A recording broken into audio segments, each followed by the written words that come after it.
Okay, welcome everybody to this very, very exciting session.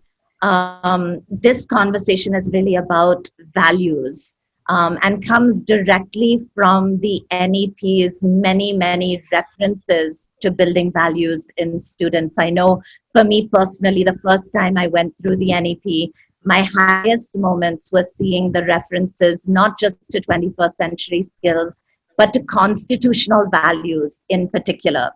And so we come together today in celebration of a curriculum that we have built that will be freely available after this launch today to any teacher or student across the country.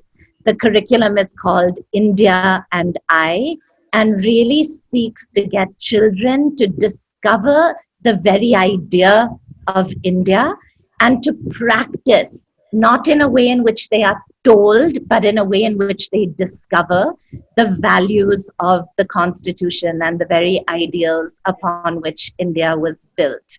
And so, as we thought about launching that curriculum, we thought about three very special people that all, in very different and unique ways, have built India and continue to do that. And so, with that, let me do a quick introduction. Uh, Amitabh Kant needs no introduction at all. A huge champion of India and especially of uplifting the poorest parts of India. Very, very happy to have you with us today. Thank you. Great pleasure being with you.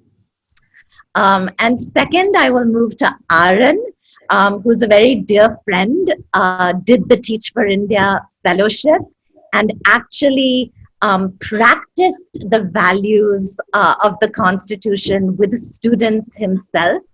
And now is doing a master's in public policy at the Harvard Kennedy School, and is a great champion of democracy and a great champion of the environment in education as well. Aaron, so lovely to have you with us. Thanks so much. Really a pleasure. And finally, my biggest role model and mentor, Anu, who has been a partner in the work of serving children with me for decades now, and someone who really is the embodiment of so many of the values in the Indian Constitution. Anu has spanned the business sector, the social sector, and the government as well. And just very, very happy and honored to have you with us, Anu. Thank you. Thank you. Okay, so with that, we're going to launch right into our first question and really talk first about the truth of India as we see it today with regard to values. So when you look at values, and feel free to think of values broadly, but especially the constitutional values of liberty, equality, fraternity, and justice, when we see those across India today, how do we feel India is actually doing? So would love to invite Anu maybe for you to kick us off. While we have a wonderful constitution, I don't think we have implemented the values as well as I would like to. If you look at equality, we have brought many people out of poverty, but still we have a huge work, lot of things to do and a long way to go. Many people are still very poor, and the gap between the rich and the poor is increasing, unfortunately, which is sad to me. I don't think we've done very well in brotherhood. We've not been able to manage the different religions, the different needs of different people. So there also, I would say, we haven't done very well at all. On paper, we have liberty, but very often, if you cross what the people in power think you have crossed, there are consequences.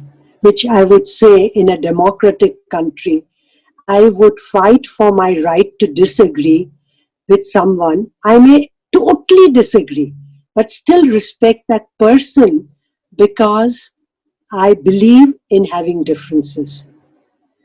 Uh, and justice, the way we see thousands and lakhs of people languishing in our jails without even their case coming to court, is not fair. And I think I I realize that in a country of our size with complexity, it's easier for me to sit and talk here and difficult to implement. But I still think, to be honest, we are far from our constitutional values. Thanks, Anu. Amitabh, would you like to follow and share your thoughts also on the truth of where India is today? So, Shaheen, the values of liberty, fraternity, and equality actually are enshrined in our constitution. And we in India live by the dictum of Vasudev Kutumbakam. That is, the world is one family. But in reality, on ground, you see inequality in society, and especially in terms of socio-economic progress. And as a civil servant, I think we need to take uh, constant proactive measures to ensure that everyone gets an equal opportunity to succeed in life. At Niti Aayog, we run a program called the Aspirational District Program, which covers the most backward districts of India, the most, we don't call them backward, we call them aspirational. We track their performance on 49 different indicators: learning outcomes, health outcomes, skill development, financial inclusion, and we make them compete on a real-time basis. So we track their data on a real-time basis, and we ensure that this ranking is put out in public domain. And my personal view is that when you make states compete, when you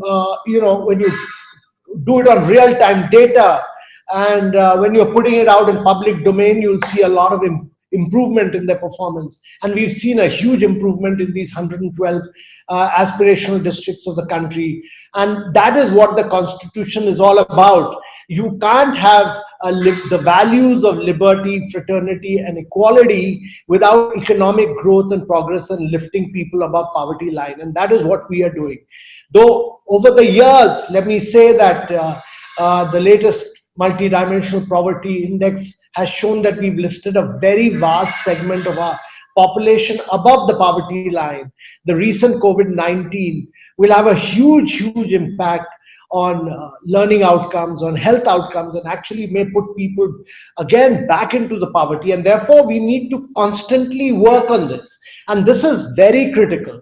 But more than that, as a part of our education system, as a part of our growing up, as a part of our mental process, these values of liberty, fraternity, and equality must be inbuilt into our mental process, so that every Indian realizes that it's not about growing individually, but about making the country grow with individuals who believe in these values. Each one of us must be committed and must be a great believer in these values.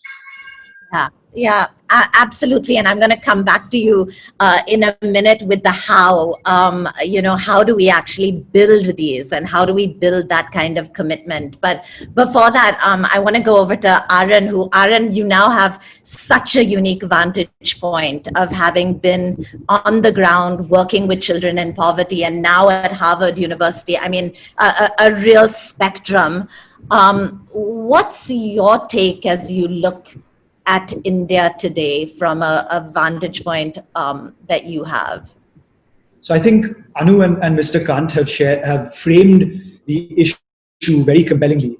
And both of what they're sharing touches upon the famous statement by the chairman of the drafting committee of the Constituent Assembly, B.R. Ambedkar, who famously said, "We must maintain a democracy not merely in form, but also in fact."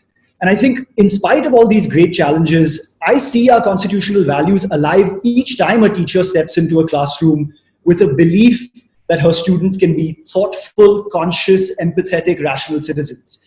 Each time civil society jumps in, and either aids the government or fills in gaps, particularly as we've seen during the pandemic. Each time a lawyer takes up a case of the vulnerable, the disenfranchised, pro bono, and represents their interests. Each time a bureaucrat or civil servant stands up for the values that he or she believes in. And I think also ultimately when, as Anu was sharing earlier, out of love for one's country and out of belief for what India can be, when individuals dissent or engage in peaceful protest to adhere to the values that I think they want to see in the public sphere, I see those values alive today. Yeah, so beautiful. I want to keep the conversation a little bit personal before we go on to education, and request each one of you to really share a value that you have held very close to you in your work, in your personal life. If you could share why that value has been meaningful to you and why you believe that it's an important value for India, that would be great. So maybe Amitabh, if you could start us off. I'm a great believer in constant debate, discussion, and dissent, because that's where issues get framed when you get a viewpoint which is different from yours. So must allow people of different viewpoints to express their opinion, and that's the only way which will encourage development of scientific temperament and not any prejudices, and therefore debate, constant debate, discussion, and dissent in on any issue relating to development. We should allow it in a very free and open manner. It's so beautiful to hear you say that, because it's been a foundational guiding principle in the curriculum of India and I, to say, can the curriculum allow children and encourage children to hear different perspectives, listen to each other, be challenged, and understand the sort of beauty in that dissent and diversity. So really good to hear you say that. Anu, what about you? I would have the same as Amitabh and add justice there, because with justice you can have liberty. Otherwise you could be in trouble with opening your mouth. So I think I also agree that I like differences, I like dissent, and yet respect for the other person. That's important for me. And that was so beautifully demonstrated when Gandhiji insisted that uh, our constitution head should be Ambedkar. And they had massive differences. And yet they respected each other, especially Gandhi respected Ambedkar. And that's the kind of value I like, that I may disagree with you, but will never come in the way of evaluating your contribution or saying bad things about you. Never. Yeah. Yeah, so beautiful. Aaron, what about you?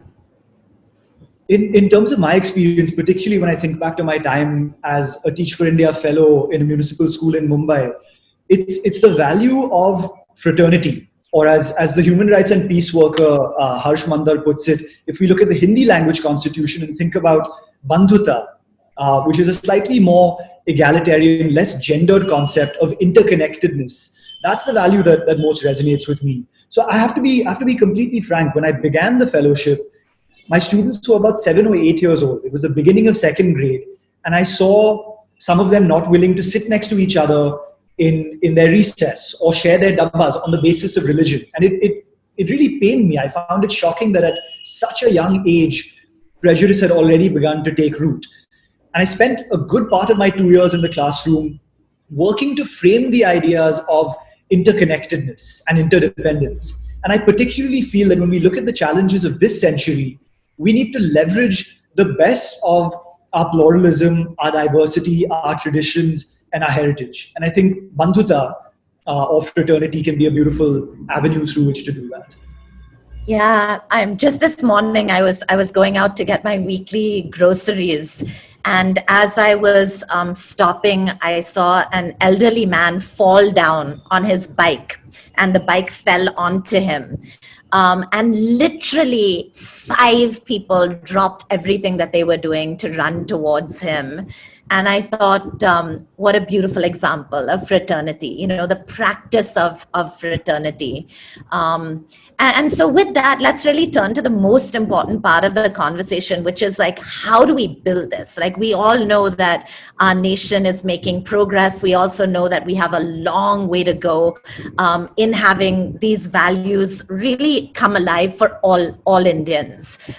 When we think about school, when we think about the promise of a curriculum or what teachers can do, what are our thoughts on how we can really make this idea that is very firmly embedded in the NEP, how do we bring it to life? Amitabh, would love you to start us off.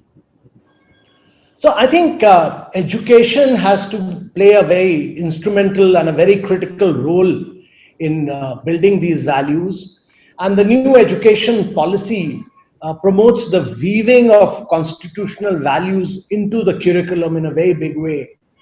At Niti, we run these Atal Innovation Mission. We promote tinkering labs in school. We've done this in over about 5,000 schools, and we foster the values of inquiry, scientific temperament, teamwork, and collaboration through these tinkering labs, incubation centers.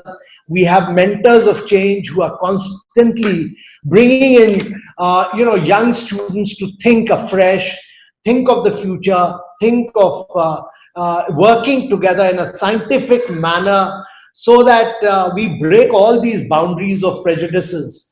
And that is very critical to my mind, that we should have a forward-looking, progressive mindset, and only then we'll be able to break the all these false prejudices. And I think with these efforts, we can nurture a generation of children who have the ability to think. And that is really the true purpose of the educational system, to make students think, and who will be rational and humanistic, with the spirit to excel in whatever they choose to do. You can choose anything you want to do. You can be an artist, you can be a sculptor, you can be a sculpturist, you can be a painter, whatever, photographer, but you must become the best in that, and your passion must be to do that. But your ability to think rationally must remain in whatever, and humanistic, be humanistic, and treat everyone else in the society as it is. There's so much of inequality, and therefore play a key and a critical role in whatever manner you can do to reduce that. And Amitabh, just to follow up, like those ideas are so beautiful. If you were to walk into a classroom and see that happening, can you paint a picture for us as to like what would the teacher and students be doing in that classroom? What would you think a classroom that is going to build dissent and scientific temper and inquiry, like what is that classroom looking like? So, to my mind, in a classroom, a teacher must actually listen from the students and get them to come out with the right value systems, because there are a lot of prejudices we all carry, and actually a young student can then become the key catalyst to bring in change in his family also. So my personal view is that the teacher plays the most critical role of bringing the right value system by opening it up for debate, for discussions, for dissent, for constant new inquiry in the classroom from a very young age. And if we build that up in all our schools and through our teachers, you will see a radical change in the evolution of India. And that can only be done at the grassroots level in the schools. And then the students will actually make a huge difference to the values displayed in the families also. Yeah, I mean, in some ways, what you're saying is so simple, and in other ways, it's so difficult because, as you said, we all hold so many prejudices and we're a product of so much. But really, what I hear you saying is teachers, be open, listen, create spaces for dialogue, and that will make a massive difference. Aaron, what are your thoughts? So first of all, I absolutely love what Mr. Kant has shared in terms of channeling the humanism of Tagore and the scientific temperament of Kalam. And I think both of them epitomize what it means to spend time nurturing young minds, building their curiosity, sparking their imagination. What I want to focus on particularly is the idea of constitutional morality. And I think education is the most important pathway through which the constitutional values can be built. As Ambedkar famously said, again, constitutional morality is not a natural sentiment. It has to be cultivated. We must realize that the people have yet to learn it. And I think the India and I curriculum is a step towards treating the Constitution as a living document rather than something that simply exists in history or in textbooks. When we look at the problems of this century and how they are uniquely going to be impacting India, climate change, a decline of trust in institutions, rising inequality, all of those issues will require leadership, collaboration skills, and an empathic flourishing in both private and public spheres. And of course, we need the core skills, the 21st century skills of critical thinking, communication, and creativity as well. So I think in order to foster democracy in the public sphere, that must begin in our classrooms and in our homes. And I think the kind of pedagogy that Mr. Kant was speaking about in terms of an equal relationship, one which has its foundations in listening and cultivating curiosity is a really important way to do that. Thanks, Aaron. Anu would love to hear how do Yeah. you can make it happen? You asked Amitabh what would the classroom look like, and I'm saying it certainly wouldn't be pin drop silence. There'd be a bit of a chaos. There'd be differences, and a teacher will not expect that anybody should be without prejudice. I think all of us have prejudice. So let them talk. Let her start by saying what are her prejudices, so the kids don't feel guilty or small for having them. They feel to be human is to have it, but we can get over them, or at least be aware of them. And if this continues, what kind of India will we have in future? So what will be the consequences? So she makes them aware of it. She is a role model. I mean, not all the time. If she makes a mistake, she says sorry. That itself is so important to know that we all will fail at times. And if the kids can disagree with her without her being very upset, or not having the yes children, yes men, yes, what do you call, yes men or whatever, as her favorites, but the naughty ones, I think that is practicing the values. Yeah, so beautiful. One last question. I know we're coming to the end of our time, but would love to end with either a small example from each of you or a role model who you feel really exemplifies this idea of India that you want to see. So any final example words to our audience?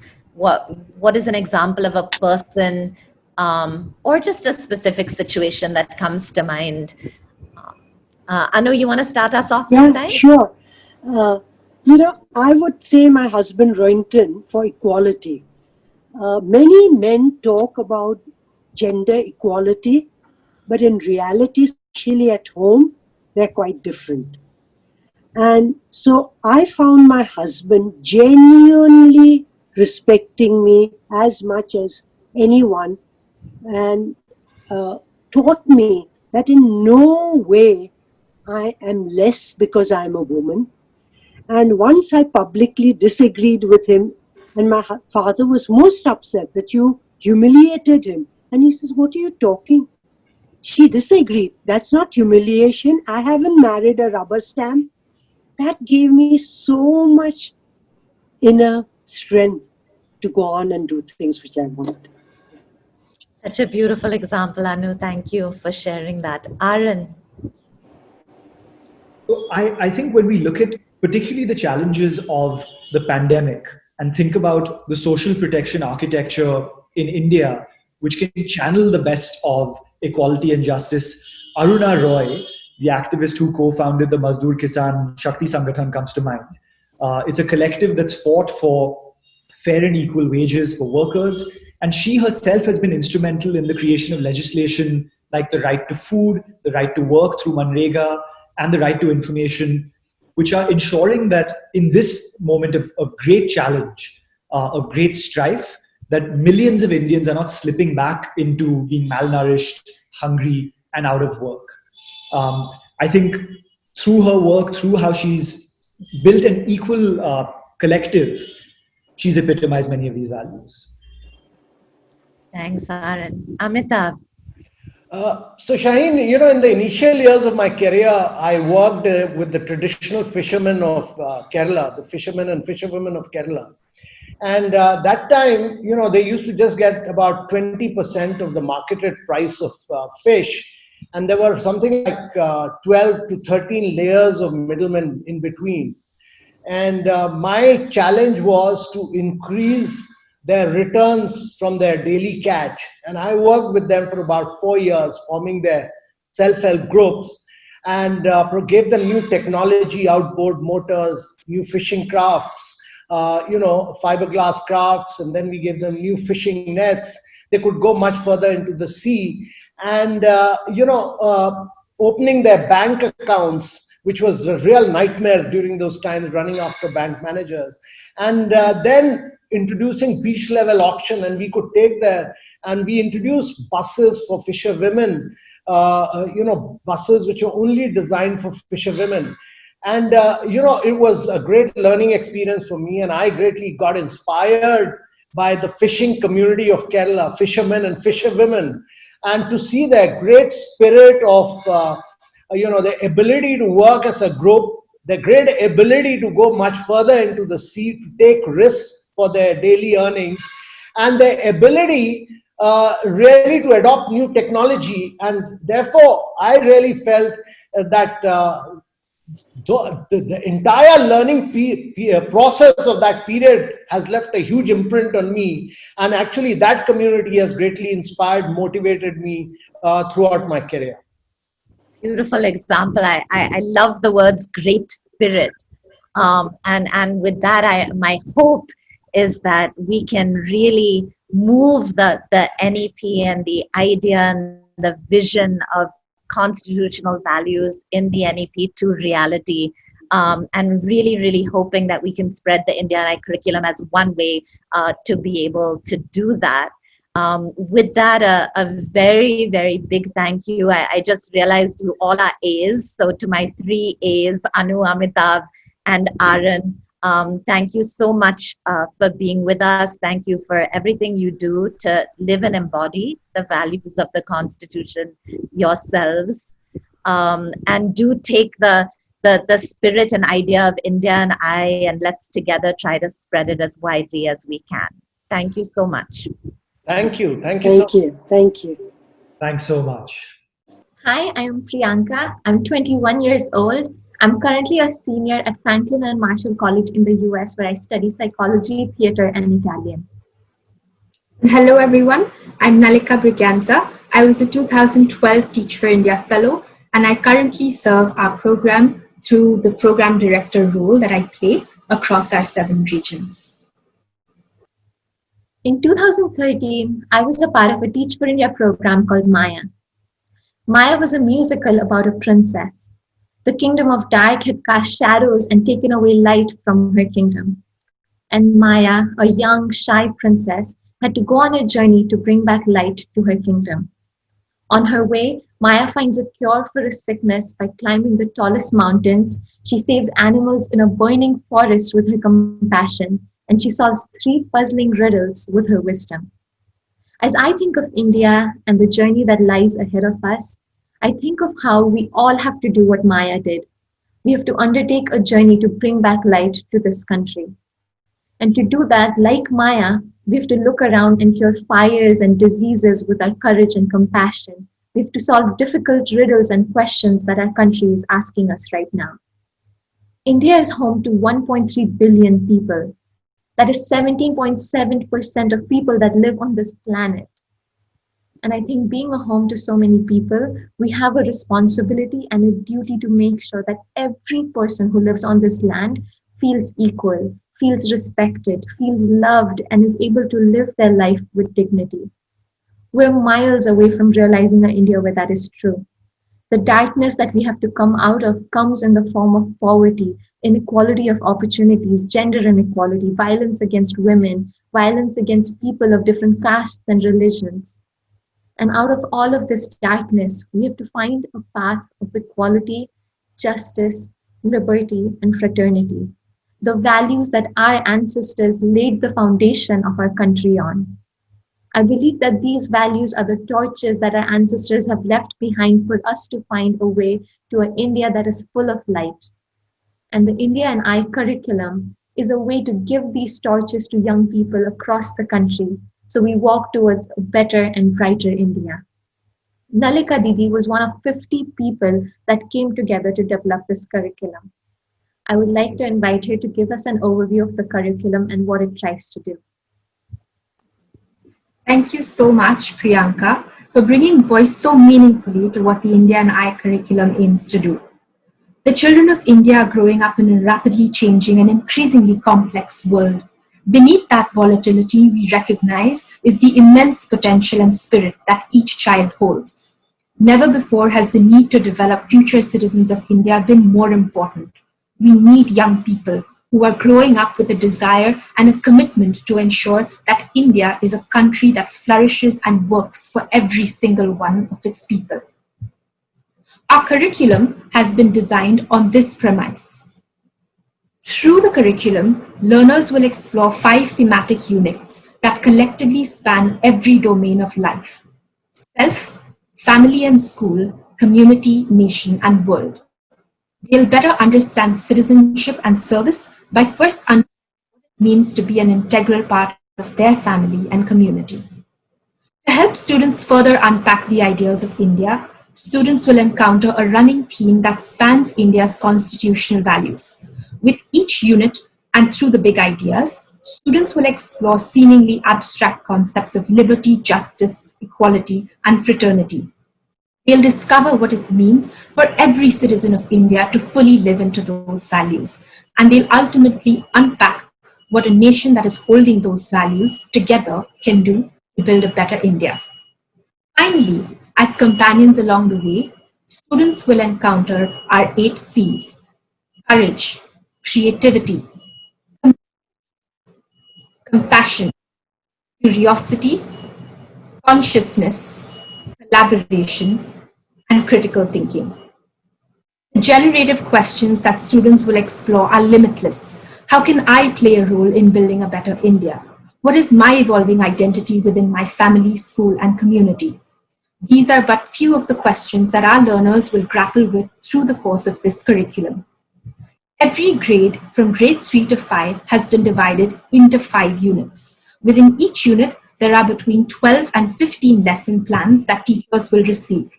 And at the end of each unit, students will showcase their evolving thoughts through a performance task. The curriculum provides detailed lesson plans, PPTs, and learning packets that may be tweaked by teachers to cater to their content. Planned in a way that they would be suitable for both virtual as well as in-person instruction.